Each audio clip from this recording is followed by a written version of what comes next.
This is a wireless setup that we have, so anywhere you have an outlet in the gym, you can plug it in. It's got a 1,000-foot range.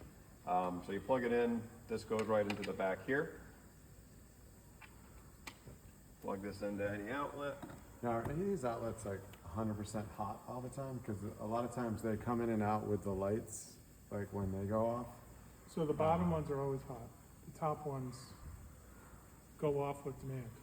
So if you have, and those are specially marked ones. So if you put something in the bottom, it's gonna stay hot.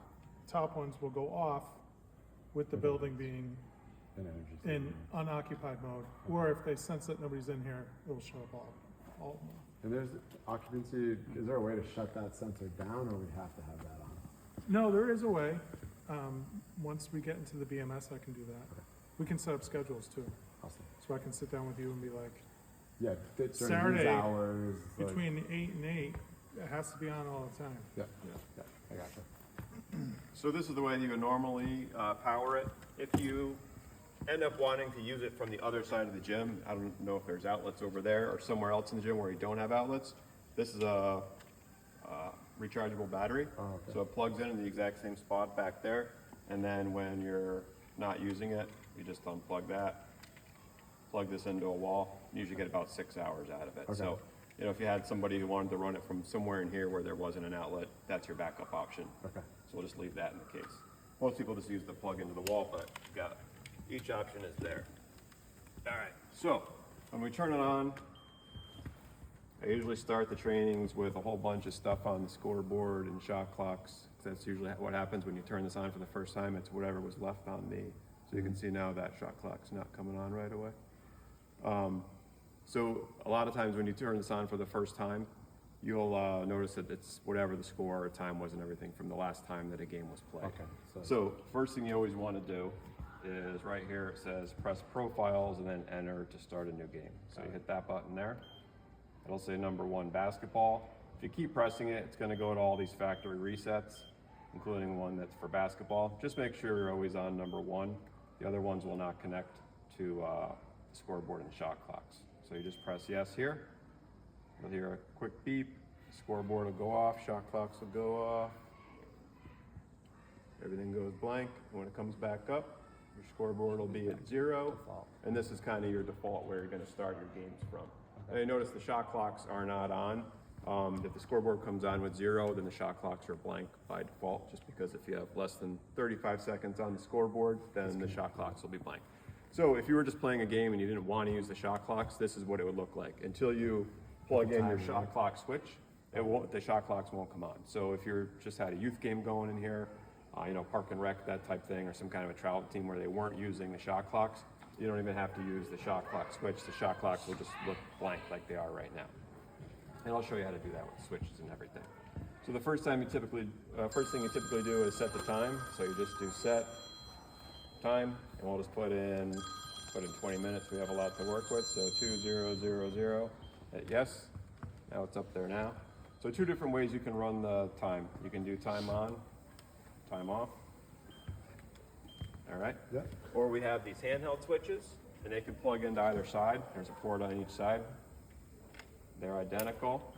As soon as you plug it in, you'll hear it beep, and then if you see a little blinking green light, that means that it's working.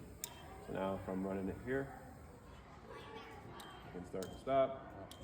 I also have a horn right here. I can do it real quick, not to scare anybody. Now one thing, if let's say in the middle of the game somebody were to break this, worst case scenario, somebody breaks this. So now if you try to use this, it's not going to let you go back and forth between the switch and this. So in the middle of the game, you unplug this because somebody snapped the cord. All you do is you turn this off. You see we're at 1953. I turn it off real quick. Scoreboard goes blank. Turn it back on, and we'll be right where we left off. So there's a battery inside of here that actually saves all the data. So it's the same thing that would happen if somebody is walking by, middle of the game, you have the score up there, you have the time, and somebody yanks the cord out of the wall. As soon as you turn the controller back on, everything will go right back on the scoreboard. You don't have to remember the score and everything. And we're right back to where we were, 1953. So I'm just going to leave that unplugged just because it's one less thing I need to hold. Yep. All right, so we're running the time. Time's counting down, and we start scoring some points. So all you do is you hit the home or the guest score first, and then however many points are scored on the individual play. So 1 for a free throw, 2 for a layup, 3 for a three-pointer, and so on. So home team makes a free throw, home score 1. You don't have to hit enter or anything. You just hit home score 1, 2, or 3.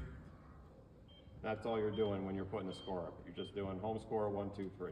Guest score 1, 2, 3. All right? Yep. Very simple. So let's say you make a mistake, and the official says, you had 8-5, should really be 7-5. So all you do is you just hit set first, and then I want to change the home score. So home score, and then I go 7. That's it. So anytime you make a mistake, you just hit set first. It's the same thing with the time. The official says, you should be at 19:20, not 19:18. Set time, 1920. Easy enough. So then we have a built-in possession arrow as well. So if I just hit this button here that says next possession, that toggles back and forth. We have a bonus indicator. So you hit bonus right here. Just goes up. I hit it one more time, it goes away. Depending on whatever they're playing for the different rules. Some are playing with 1 and 1 still. Some are just playing with double bonus. So whatever the rules are, you can just do that manually. All right? Yep. And then you've got the period. All you're doing is period. It's at period 1 right now. Hit it again. Change it to 2. Period 3. Period 4. So on and so forth. There's some other stuff in here you don't need to worry about. Player points, timeouts left, team fouls, player fouls. Those are for larger scoreboards, so you don't have to worry about any of that. Okay. There's a horn that's manual. You can do it from here too. So getting the official's attention, you can just do it from there. Hit that button if somebody needs to sub in, and then I'll show you the shot clocks real quick. So again, interchangeable. It doesn't matter which side you put it in on. So you plug it into either side. And then go to the right, and you'll get 35 seconds. Go to the left, it'll be 20 seconds. There's different settings. That somebody's playing, that they can change those, but kind of our default is 35 and 20. So again, back and forth. And then as soon as I start my scoreboard, my shot clocks will run. Ball goes out of bounds, stop the scoreboard, shot clock stop too. Start the scoreboard. Stop the scoreboard. All right, so you're not doing anything to start and stop the shot clocks. All you're doing is starting and stopping the scoreboard. Shot clocks run in sync with them. So we're running now, and let's say shot goes up, ball hits the rim. All I do is I hit this here to the right, and it'll go back to 35. All right, and then if there's play where I need to reset at the 20, I go to the left. Most of the time you're resetting just to 35. The only other thing that's a little bit different is, let's say there's a shot made at this end of the court, ball gets kicked around. In that case, the scoreboard would keep running, but if the ball's not inbounded yet and the player's just holding it out of bounds, then you'd reset your shot clock and you just hold it. See my scoreboard's still going, then the ball gets inbounded, somebody touches it, I let it go. Now my shot clock's running. All right? Yeah. And the same thing, when we made a mistake before on the time or the score. If you make a mistake on the shot clock, you just do set shot time. They say make it 32, 32. All right? And the other thing you might run into is if you're running it down now, let's say at 28 seconds I hit the reset button, and the official stops it and says that was an air ball, didn't hit the rim. Where'd you reset the shot clock? If you hit this one here, this button, it says recall shot time. Takes you right back to the last time you reset it. So basically your last mistake is where it takes you back to. All right? Yep. There's some other options in here that you may or may not want to use. There's a sub horn, but basically if you're counting the scoreboard down and you stop the clock, the horn goes off automatically. I'm not going to do it here because the horn just keeps going off a lot, so in the middle of the school day it's not good, but some people think that's a good feature to have if you have somebody who doesn't sub people in and hit the horn. You can also do a timeout timer where you can put the timeouts up on the scoreboard.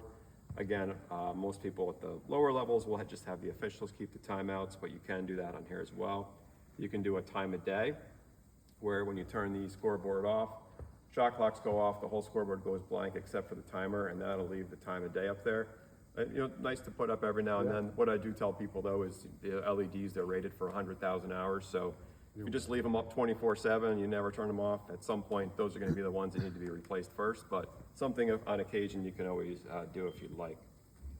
I'll show you one more thing here quick, the brightness, you can change it. All I did is I hit the options button and it's on high. Some people think it's too bright, you just go to low, and your shot clocks and your scoreboard all go from high to low. And then the only other thing I'll show you quick, a lot of these are just our default settings in here. For your main time, it's set so the horn will go off when the scoreboard gets to 0.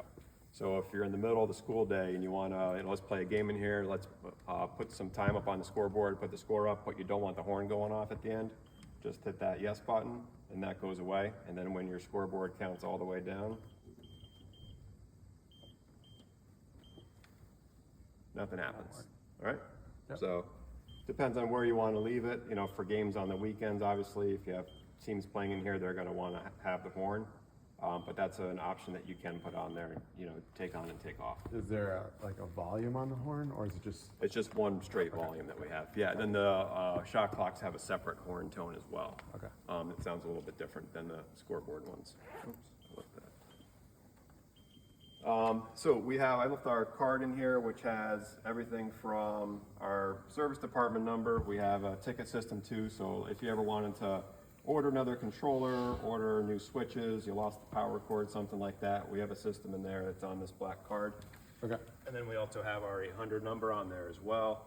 And then if you send a message through the ticket system, it actually just goes right to me. I live in Connecticut, so I cover Connecticut, Mass, Rhode Island, so I'm always traveling through the area. If you do have another, like an outside group, team that says they want to use the scoreboard all the time, but you don't want to lend them this because it's the only one you have, they can always purchase their own, and then we just program it in the factory to run everything, so it plug and play right out of the box. So Okay.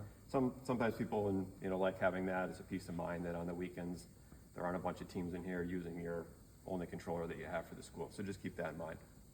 Makes sense. Sound good? Especially if it's used a lot. Yeah, I mean you'll kind of get a feel for